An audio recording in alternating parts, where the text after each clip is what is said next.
இன்றைய வசனம் தியானத்தின் தலைப்பு துக்கிக்கிறவர்களை ரட்சித்து உயர்த்துகிறார். யோபு 5ஆம் அதிகாரம் 10ஆம் வசனம். தாழ்ந்தவர்களை உயரத்தில் வைத்து துக்கிக்கிறவர்களை ரட்சித்து உயர்த்துகிறார். தாழ்ந்தவர்கள் என்ற வார்த்தையை மூல பாஷையாகிய எபிரேய பாஷையிலே டிப்ரஸ்டு என்று குறிப்பிடப்பட்டுள்ளது. தாழ்வு மனப்பான்மையில் இருப்பவர்களை, மன அழுத்தத்தோடு இருப்பவர்களை, கவலையோடு இருப்பவர்களை உயரமான இடத்திலே ஆண்டவர் பாதுகாப்பாக வைக்கிறார். துக்கிக்கிறவர்கள் என்பதற்கு சாம்பலை போல நம்பிக்கையற்ற நிலையில் இருப்பவர்கள் என்று குறிப்பிடப்பட்டுள்ளது. அப்படி துக்கிக்கிறவர்களையும் ஆண்டவர் விடுதலையாக்கி பத்திரமான இடத்திலே பாதுகாப்பாக வைத்து உயர்த்துகிறார். வேதத்திலும் கூட துக்கத்தோடு இருந்த யாபேசை ஆண்டவர் எப்படி ரட்சித்து உயர்த்தினார் என்பதை பற்றி 1 நாளாகமம் 4ஆம் அதிகாரம் 9-10 வசனங்களில் நாம் வாசிக்கிறோம்.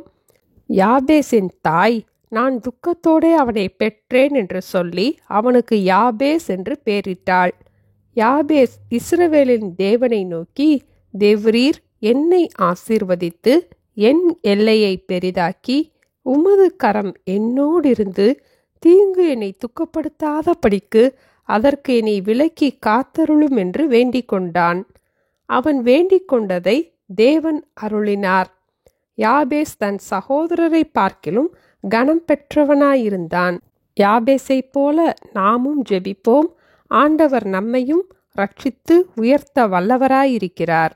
இதே போல யோபு 5ஆம் அதிகாரம் முந்தின 2 வசனங்களில், ஆனாலும் நான் தேவனை நாடி என் நியாயத்தை தேவனிடத்தில் ஒப்புவிப்பேன், ஆராய்ந்து முடியாத பெரிய காரியங்களையும் எண்ணி முடியாத அதிசயங்களையும் அவர் செய்கிறார் என்று வாசிக்கிறோம்.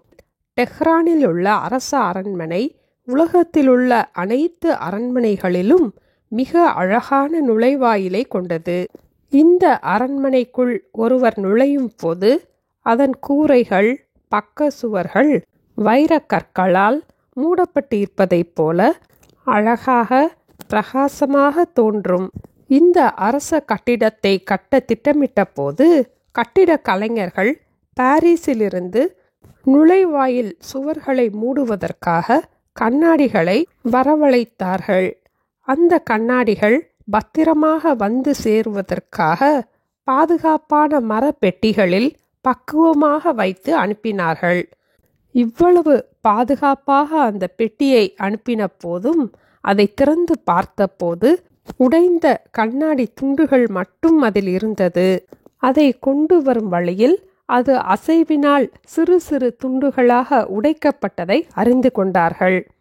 அதை அப்படியே குப்பை டப்பாவில் போட்டு விடலாம் என்று எல்லோரும் கூறினார்கள். அப்போது அங்கிருந்த ஒரு கட்டிட நிபுணர், இந்த உடைந்த துண்டுகளை ஒன்றாக பொருத்தி இந்த கட்டிடத்தை கட்டி பார்ப்போம் என்று யோசனை கூறினார். ஆகவே இந்த உடைந்த கண்ணாடி துண்டுகளை குப்பையில் போட வேண்டாம், உபயோகித்து பார்ப்போம் என்று கூறினார். பின் அந்த உடைந்த கண்ணாடி துண்டுகளை உபயோகித்து கட்ட ஆரம்பித்தார்கள்.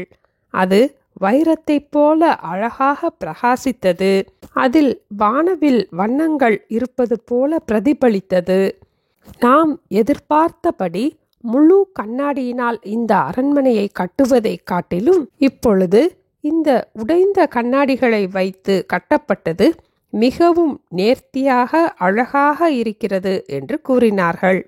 இதுபோல நம்முடைய வாழ்க்கையிலும் உடைந்த பகுதிகளை இருக்கிற வண்ணமாக, ஆராய்ந்து முடியாத பெரிய காரியங்களையும் எண்ணி முடியாத அதிசயங்களையும் செய்கிற வல்லமையுள்ள நம்முடைய ஆண்டவரிடம் தந்து விடுவோம். அவரே தாழ்ந்தவர்களை உயரத்தில் வைத்து துக்கிக்கிறவர்களை ரட்சித்து உயர்த்துகிறார். ஜெபிப்போமா? எங்களை நேசிக்கிற எங்கள் அன்பின் ஆண்டவரே, எங்களை இருக்கிற வண்ணமாக ஆண்டவருடைய கரங்களில் அர்ப்பணிக்கிறோம் அப்பா. யாபேசை போல நாங்களும் ஜெபிக்கிறோம். தேவரீர் எங்களை ஆசீர்வதித்து எங்கள் எல்லையை பெரிதாக்கி உமது கரம் எங்களோடு இருந்து தீங்கு எங்களை துக்கப்படுத்தாதபடிக்கு அதற்கு எங்களை விலக்கி காத்தருளும் அப்பா. ஆராய்ந்து முடியாத பெரிய காரியங்களையும் எண்ணி முடியாத அதிசயங்களையும் செய்கிற தேவன் எங்களுடைய வாழ்க்கையிலும் எங்களை ரட்சித்து உயர்த்துவீர் என்ற விசுவாசத்தோடு ஜீவிக்க எங்களுக்கு கற்றுக் கொடுக்க வேண்டுமாய் இயேசுவின் நாமத்தில் ஜெபிக்கிறோம் பிதாவே. ஆமேன். Thank you. Have a blessed day.